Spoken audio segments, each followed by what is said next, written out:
Всім мільйон, з вами містер Лімон, і сьогодні я вам покажу, як зробити декоративний костер в Майнкрафті в будь-якій версії. Ну що ж, погнали. Для цього нам потрібен факел. Ставимо його в будь-яке місце, на якому ви хочете мати костер. І ставимо з кожного боку на факел лодки. У вас має виходити щось наподобі ось цього.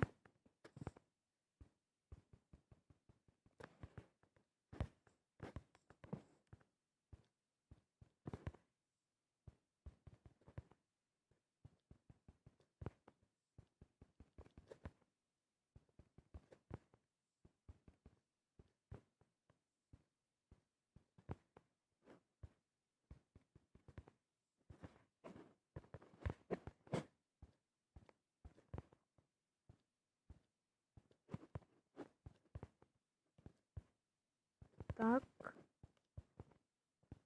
Так. І ось так.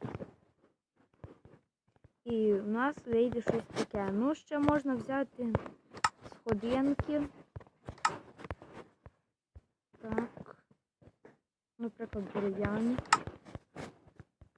І можна поставити це, типу, кругом, ні, це якісь... Ні, тут можна віддихати, щось наподобі. Ну і такий костер у нас вийшов. Ну і на цьому все. З вами був містер Лімон. Всім бай-бай. І не забудь поставити лайк і підписатися на канал. Бай! Бай!